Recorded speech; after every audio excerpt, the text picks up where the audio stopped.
Hey everybody, what's going on? This your girl Tiffany coming through right here live in effect. So today I'm going to be dealing with a topic dealing with an African American author who was well known for his urban fishing. And I'm not talking about Iceberg Slim. Now, he was inspired by Iceberg Slim, who was a pimp at one point in time, right? But this guy happens to go by the name of Donald Goines. Donald Goines was very popular during his prime.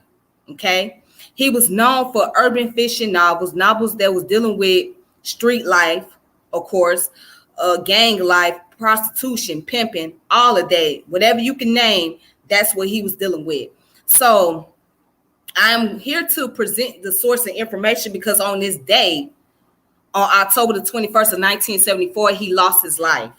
So today I'm here to present sources dealing with his life and his legacy and also his death. And with that being said, I would like to also present other information for you guys to look for if you want to check it out for yourself. All right. So let's go ahead and get started.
Okay, I'm sorry about that, you guys. I had something going on with my connection.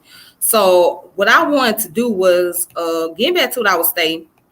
I was going to present some information to you all real fast before I get started. Okay.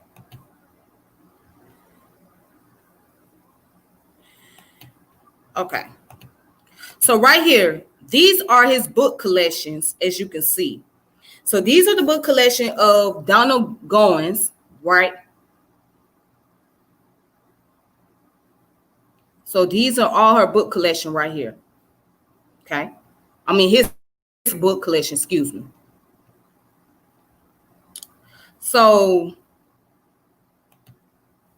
let's go ahead and look into his biography and his life.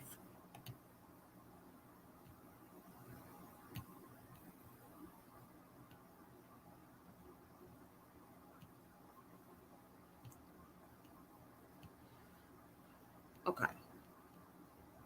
So as you can see on the right corner, that is Donald Goines. According to the Wiki One, Donald Goines, also that went by the pseudonym Al C. Clark, was born on December 15th, 1936, and he died on October the 21st, 1974. He was an African-American writer of urban fiction. His novels were deeply influenced by the work of Iceberg Slim. Now, Iceberg Slim was an actual pimp from Chicago, okay? And he had a lot of notoriety during the 70s and during the early 70s and late 70s as well. These type of novels that was written by people like Donald Goines and Iceberg Slim influenced movies that we know of as blaxploitation. Blaxploitation was dealing with basically the lifestyle, the movie that was based on street life, such as gambling, gang activity, pimping, prostitution, whatever you name. So these movies came about based on these type of urban fiction novels. Okay, movies such as Superfly or I can't think of the other movie that came out. But yeah, Superfly was one of them. Okay, it was a blaxploitation movie. And I think Dynamite was a movie as well. So it was so many of them that really, there was so many movies that was brought by. I mean, that was created due to the urban fiction novels that were very popular back then. Okay. So let's go ahead and let's read on his early life.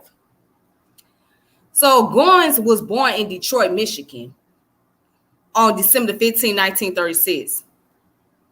His parents were a middle-class black couple that ran a laundry business, with his mother, Myrtle Goines, telling Goines that her family was descended from Jefferson Davis and a woman who was enslaved. Donald was the middle child of three and the only son. At age 15, Goines lied about his age to join the Air Force and fought in the Korean War. All right, so Detroit, Michigan, known as Motown, the Motor City, known for all the good, nice cars like Chevy and GMC cars and whatnot. Yeah, my family from Detroit. So my mother's side of the family, her family was from Detroit, Michigan. She was born there too, her and my sister. So shout out to the people from Detroit. But anyways, let's get to the next part of this. During his stint in the armed forces, Goines developed an addiction to heroin that continued after his honorable discharge in the mid-1950s. In order to support his addiction, Goines committed crimes including pimping, larceny, robbery, illegal liquor manufacturing, and theft. He resided in several cities, including Kansas City, Missouri, and Johnson City, Kansas, but mostly in his native Detroit. He was sentenced to prison several times, both state and federal. He began writing while serving a sentence in Michigan Jackson Penitentiary. Goines initially attempted to write westerns, but he decided to write urban fiction after reading Robert Iceberg Slim Betts' autobiography, The Story of My Life. What is it? Autobiography, Pimp, The Story of My Life.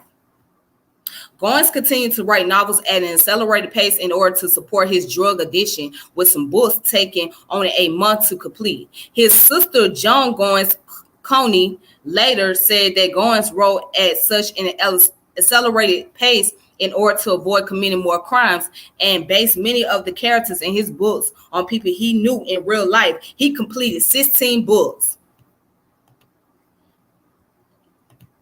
Now, that's a fast writer right there. If you can write books, 16 books and have them done within a month, you gotta be a fast writer. You gotta be somebody who has a very strong creative skills and be able to bring some strong comprehension skills as well. Because an average person that writes books, it would take them at least about a year or maybe 2 years or 3 years to complete a novel.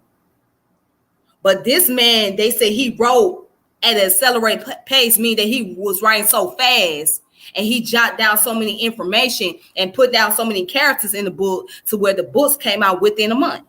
And he completed over 16 books. That man was full of creativity. That's a genius, if you ask me. Because I can't even write that fast. I used to like writing. I used to write a lot, but I can't even write a paragraph in hell, I can't even write a paragraph in 5 minutes. It'll take me probably about 30 minutes just to even think of a good paragraph to write. So, but as of right now, I'm on the writer's block. So I have no ideas of what I really want to write about at this point. So yeah. But anyways, that's an author right there. That's a very creative author. Boy, my oh my.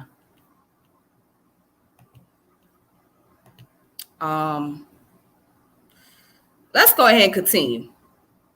In 1974, Goines published Crime Partners, the first book in the Kiana series under the name L.C. Clark. Holloway House Chief Executive Bentley Morris requests that Goines publish the book under a pseudonym in order to avoid having the sales of Goines' work suffer due to too many books released at once. The book dealt with an anti-hero character named after Jomo Kenyatta that ran an organization similar to the Black Panthers to clear the ghetto of crime. In his book, The Low Road, Eddie B. Allen remarks that the series was a departure from some of Goines' other works, with the characters of Kenyatta symbolizing a sense of liberation for Goines. Inner City Hoodlum, which Goines had finished before his death, was published posthumously in 1975. Set in Los Angeles, the novel was about heroin, money, and murder. All right, so let's look down at his death.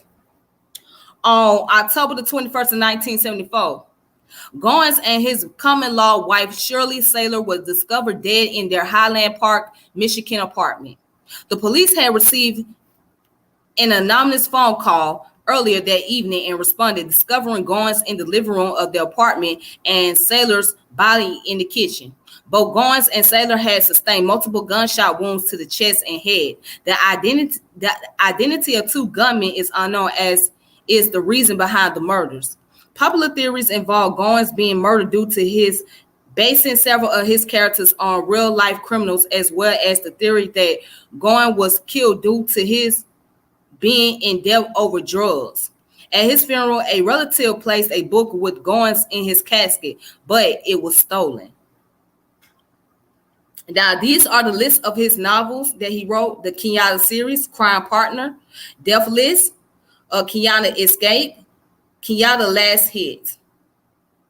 Standalone novels, all right: Dope Fiend, Horrorson, Black Gangster, Street Players, White Man's Justice, Black Man's Grief, Black Girl Lost, El Dorado Red, Swamp Man, Never Die Alone, Cry Revenge, Daddy Cool, Inner City Hoodlum. Now let's look at his influences, because he has influenced a lot of people in the rap industry. So Goines' writing has had an impact upon several people, with several rappers inserting mention of Goines and his writings into their lyrics. In his 1996 song Trading War Stories, rapper Tupac writes, "Machiavelli was my tutor. Donald Goines was my father figure." On the Real Brothers album by hip-hop duo BG Knockout and Dresta, the second one mentioned the author by rapping, "Take a good look because you're looking at a crook. My life done been took." Right out of Donald Goines' book. Ludacris mentions Goines in his 2006 song Eyebrows Down. AZ compared himself to Donald Goines' work in rather unique with the line, "Your mind's boggled, but I'm as deep as Donald Goines' novels." Nas also named the song Black Girl Lost on his sophomore album. It was written after the book by Goines. The New York rap trio Crew had a song called Goines Tales, where all of Goines' book title were incorporated into the song lyrics. I gotta listen to that. Rapper Jadakiss also referenced Goines in the Shook Luch song, in a Chic Luch song, Mighty D Block, Two Guns Up, with the lyrics, yo, the revolve or the Matty Cool, knife game like Daddy Cool's, since ballet shoes. Goins' books have been utilized in several prison literacy programs, and his novel Dolphin has been taught in a Rutgers University class. Wow. And then there was a movie came out. Some of Goins' work have been adapted into film. His book Crime Partners was turned into a 2001 film starring Ice-T, Snoop Dogg, and Ja Rule. And in 2004, his book Never Die Alone was also released as a film starring DMX. Wow. Graphic novel in 2006, a graphic novel adaptation of the book Daddy Cool was released by Holloway House. All right, let's see. You got the references down here, right? And if you want to go into further reading, there's also some more information out here. All right.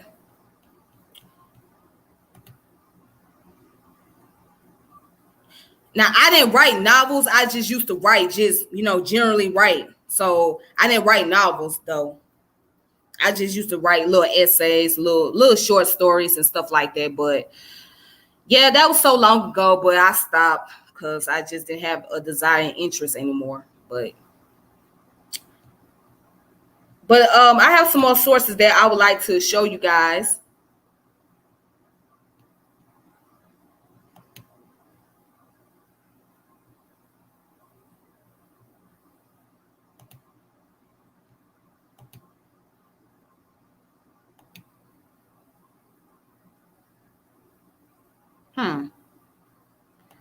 All right, so right here.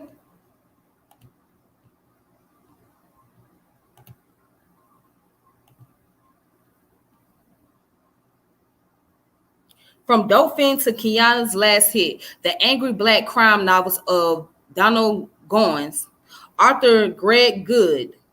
The source is Mullis Autumn, 1984, volume 11, number 3, Ethnic Images in Popular Genre and Media. Page 41 to 48. Published by Oxford University Press on behalf of Society for the Study of Multi-Ethnic Literature of the United States. All right. This is where the source comes from. And it's called From Dolphin to Kiana Last Hit, the Angry Black Crime Novels of Donald Goines, Greg Good. So now this is one of the source of information that goes in a little bit more depth about Don Goines and his life. So I'm just going to read this part. I'm not going to read all of it. It says Donald Goines is the foremost example of a cultural phenomenon possible no earlier than 1970s. A successful black author of mass market fiction written by and about blacks, unlike the mass market fiction of black authors such as Samuel R. Delaney and Frank Yerby, the majority of whose readers are white and are intended to be white. The books of Donald Goines are devoured by legions of Black Americans everywhere, from the inner city to American military bases abroad. Goines' books, all paperback original, have never been out of print since their original publication. They have sold more than 5 million copies and have been on the option to several movie studios and independents. They are recommended reading at some urban high schools. In 1974, Goines was so prolific that his publisher asked him to adopt a pseudonym, which he did, taking the name of a friend, Al C. Clark. Primary through Goines, his Los Angeles-based publisher Holloway House has made a name for itself in mass marketing publishing and has even invented a new literary genre, the Black experience novel, of which Goines is termed the master. In spite of all of this, Goines' books are largely unknown to white readers.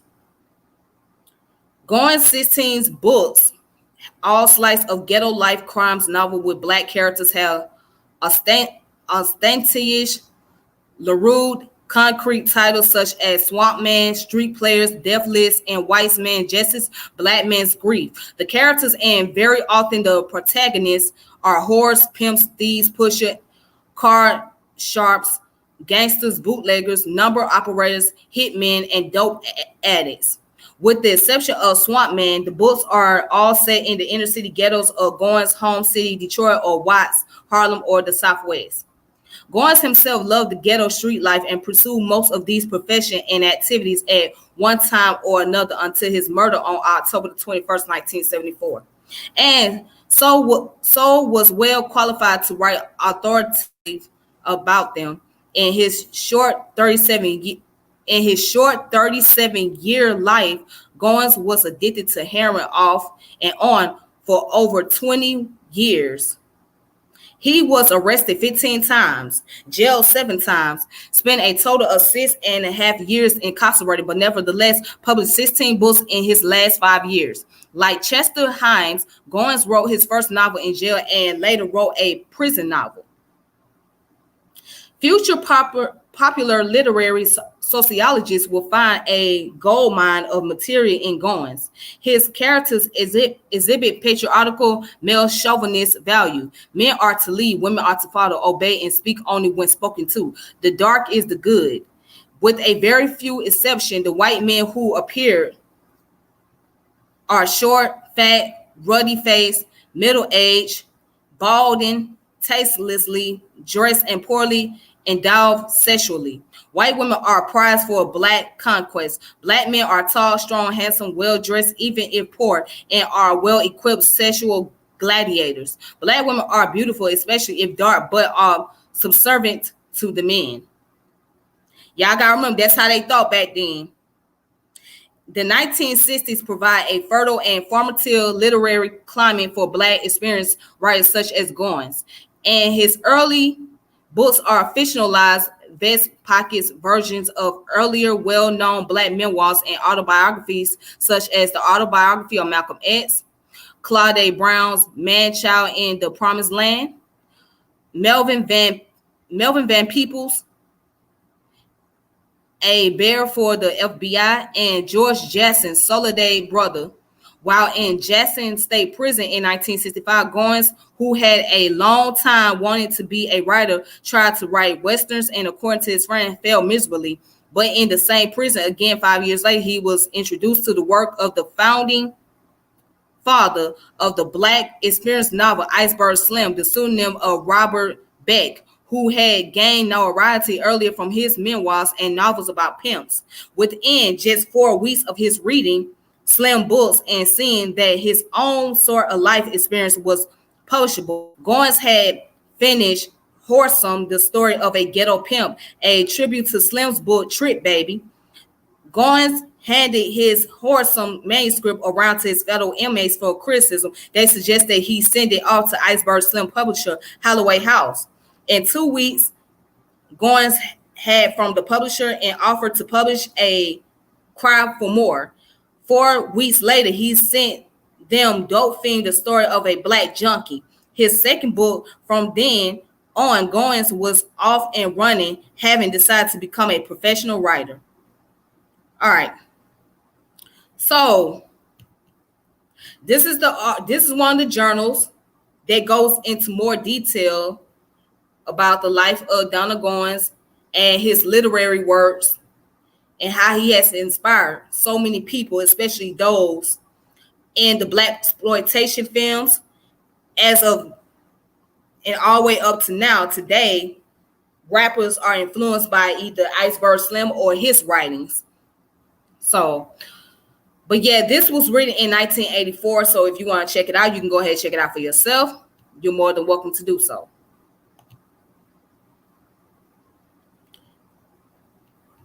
Julius, I haven't published any work. It was just something that I was doing on my own. I haven't published anything, so I don't have any work in published at this point. It was just something that I was just writing. I was just writing little essays, personal essays. I never published them.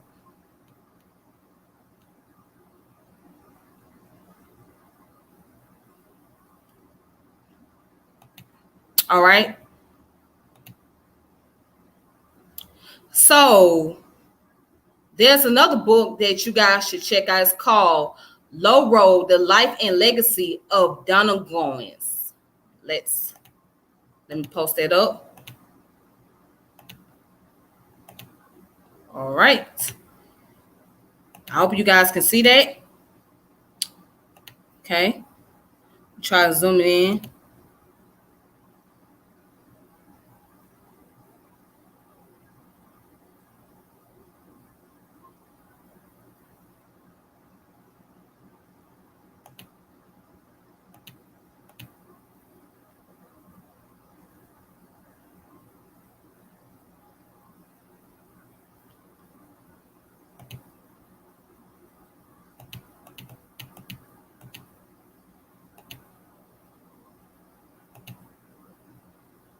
Give me a second, you guys.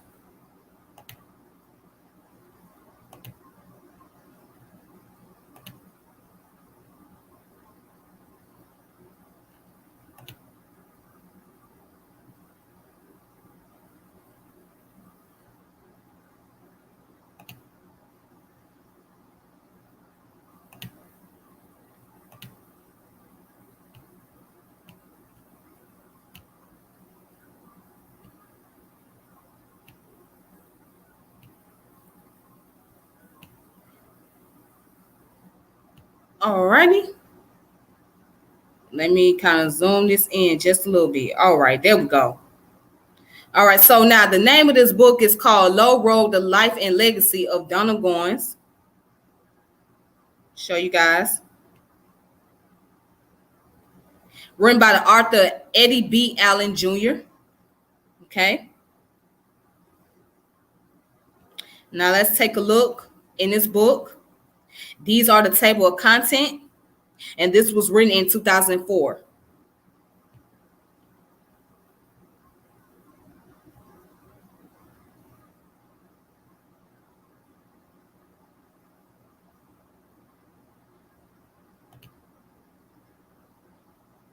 All right, so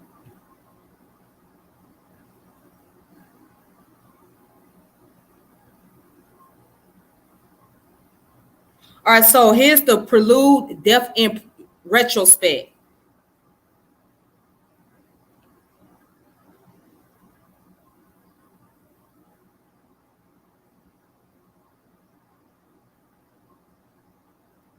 Okay, where we going?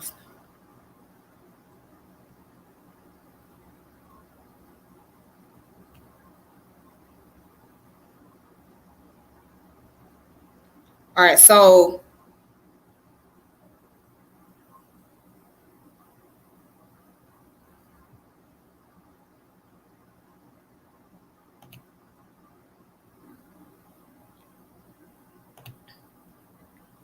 all right, here it is. It's called Prelude, Death in Retrospect.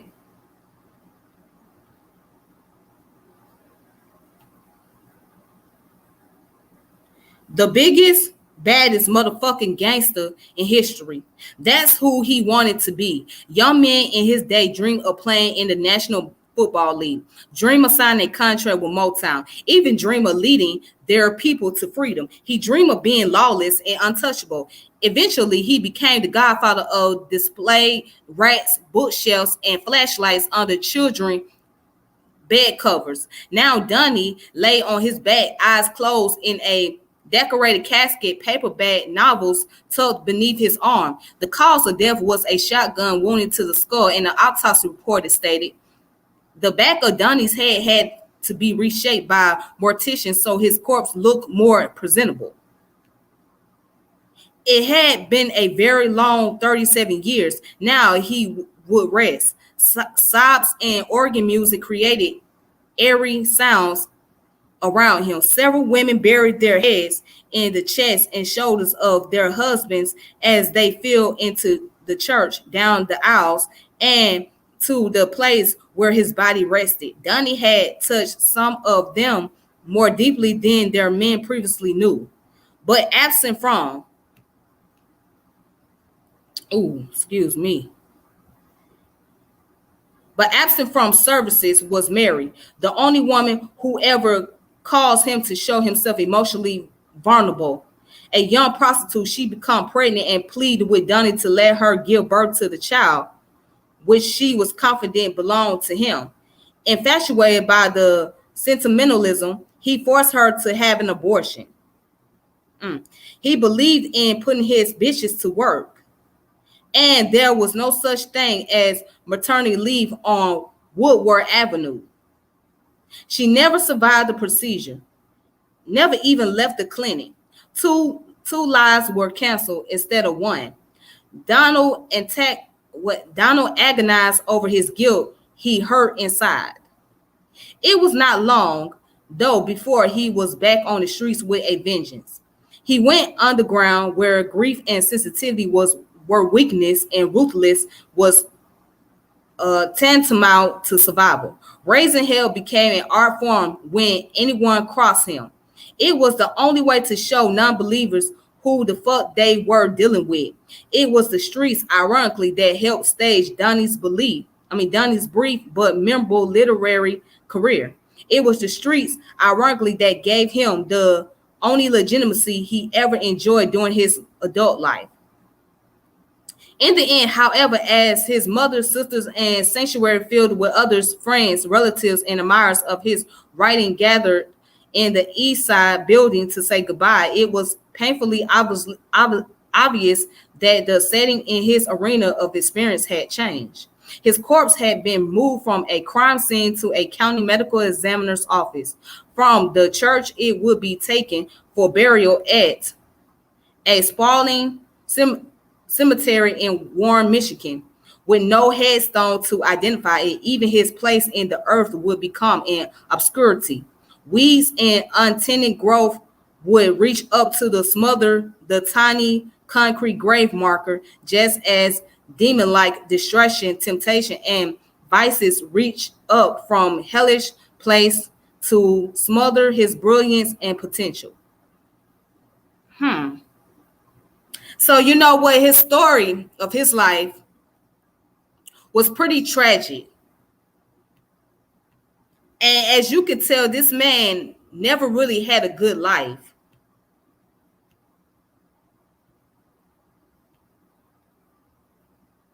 All right, so right here is the title of it's called Low Road, Eddie B. Allen Jr. So if you want to check it out, you can come on this website, archive.org. Just go on this website, which is Internet Archive, archive.org, and you can find plenty of books. As a matter of fact, they got a lot of his books on here. I'm going to show you guys.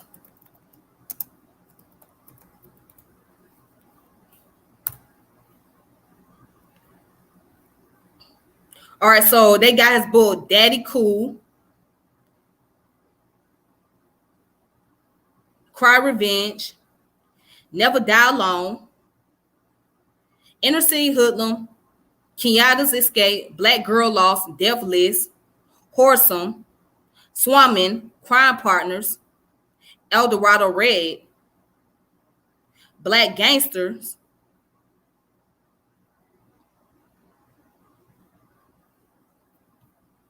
so many of them. All right. So with that being said, that's all I have for the information about Donald Goines. Real quick. So Donald Goines, his life didn't end very well. And as you can see, he had a rough upbringing. Nobody ever know what caused him to turn to becoming a heroin addict. But he did. So he did from the time he was 17 all the way up to the age 37. That's a long time to be hooked on heroin.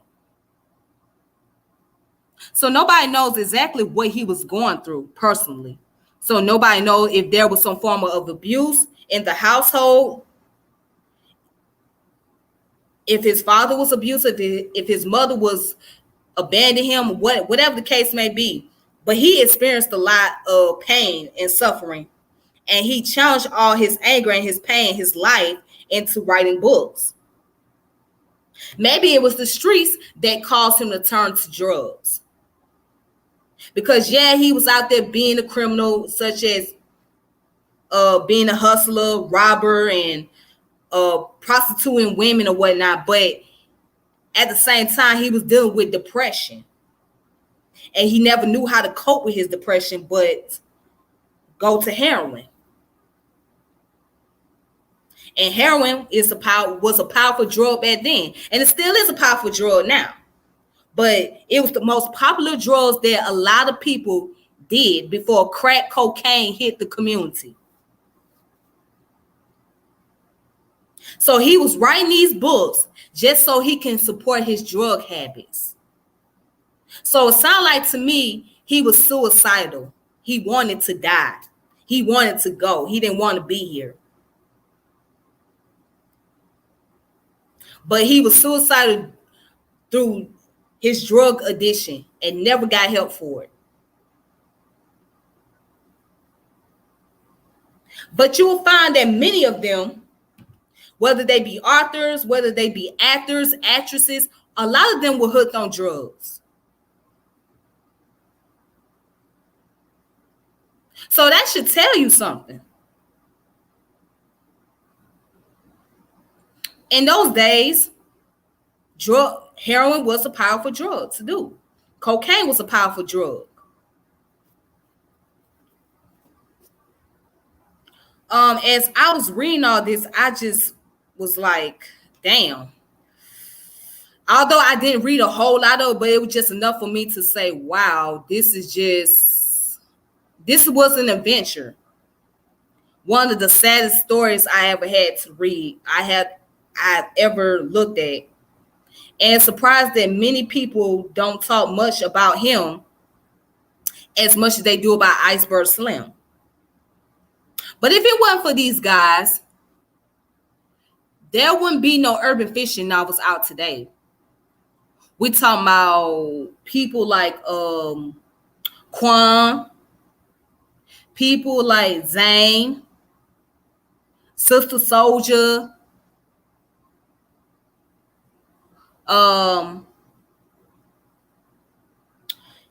Ashley and Jaquavius. Some of y'all, a lot of y'all don't even know about Ashley and Jaquavius. Yeah, they had some great novels. You know, it wouldn't be authors like these individuals coming out today. Daniel Santiago, one of my personal favorite authors.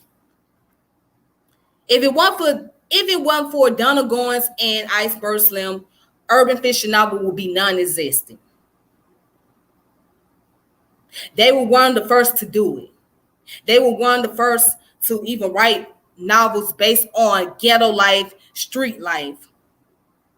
They, especially Donald Goines, he really took it to that level with his genius, with his creativity. Although he was a heroin addict, he was a genius at the same time. Yes, he lived a destructive lifestyle. But he was a genius in writing these novels and publishing them back to back.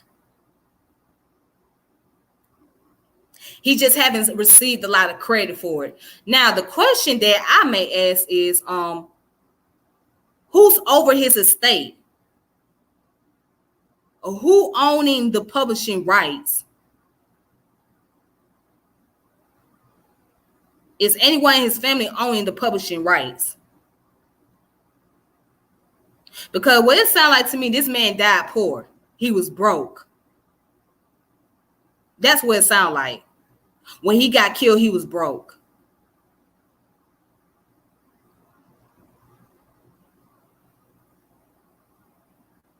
My counselor used to always say, back when I was in college, she used to say this: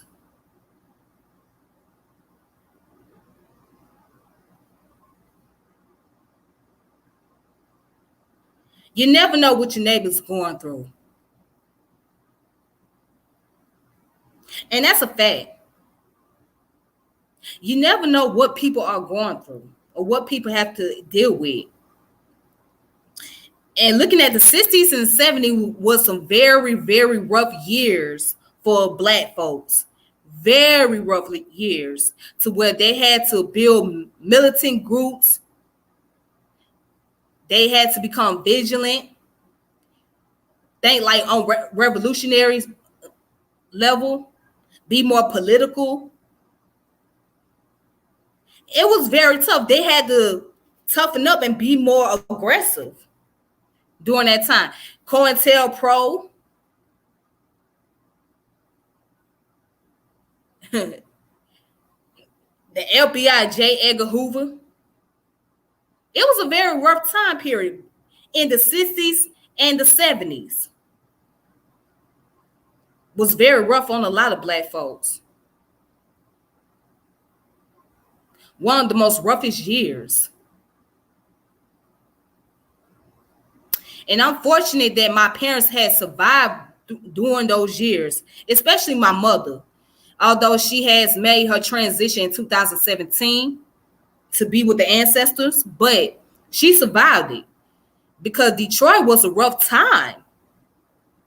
They done had riots. A lot of the car manufacturing companies went overseas. Neighborhoods started to become dilapidated.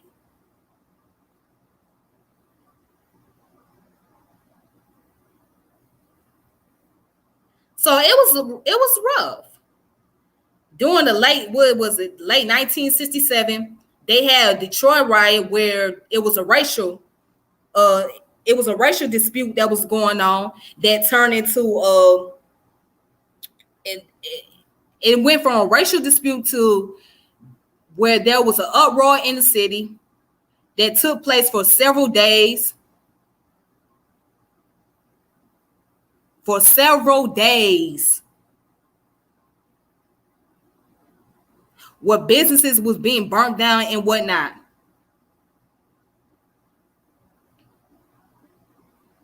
And my mother was a little girl at that time. She was no more than probably like 10 years old, 9 years old when all that was going on. But yeah, Detroit was a very, very rough place. And Detroit was number one for murder. It was like number one as a murder capital besides Chicago. It was known for a lot of murders taking place. But now Chicago must have surpassed Detroit on that level. But Detroit was always known for murder. And they were known for a lot of poverty. It's so many impoverished communities in Detroit. Now, I haven't been up there since, what year? I want to say since 2002. Because, again, my mama's side of the family, they were from Detroit. Okay, my mom and my sister, they were born up there. So, they were born, and my mother was raised there. She was always proud about her hometown. She took pride in it and whatnot. But yeah, but last time I've been up there, it was just so depressed, and I was like, wow.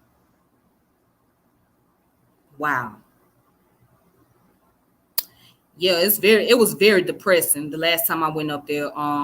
Just the neighborhood, just to see that it wasn't as many houses. Because a lot of those homes, what they used to do also, they would burn down abandoned homes as well. They would just burn them down. Why? I don't know. But that's what they did.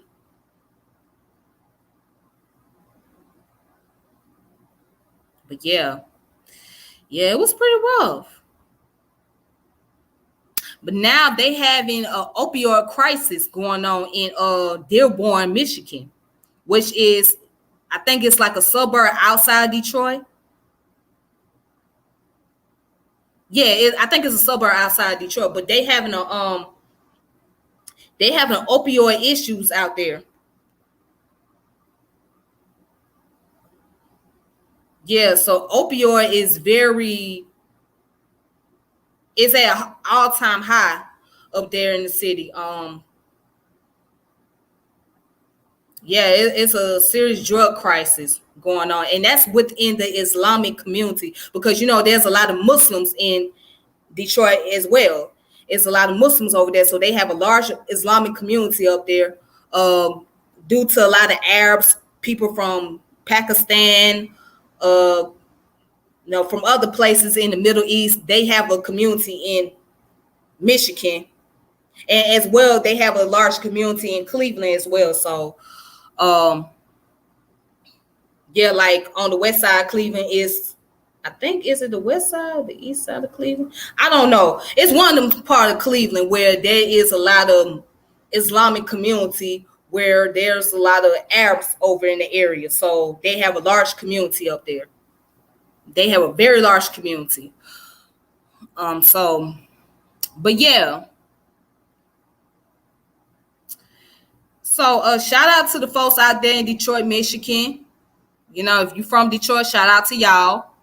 You know what I'm saying? Uh, yeah. Again, I appreciate you guys for watching, tuning in. And if you guys want to share this video, please do so. If you have not subscribed to my channel, make sure you subscribe to the channel. Make sure you hit the notification bell and keep up with the updates on when I come on live and things of that nature. So I'm going to be, like I said, I'm working on doing a lot more with the channel, but this is just what I'm doing as of right now until I can figure out exactly where I'm going to do as far as like further extending the channel and whatnot. So, but I appreciate everybody that been subscribing. I appreciate you guys that been sharing the video. This is something that I always do. This is something that's very passionate to me. I just want to make sure I share literary sources so that people can look up the information for themselves and they can be able to get access to whatever they're trying to find. So that's all I'm here to do is present those sources to you. And the rest, you do the work. All right. So anyways, you guys, until next time, please be safe. Please take it easy on yourself. All right. We still dealing with this pandemic.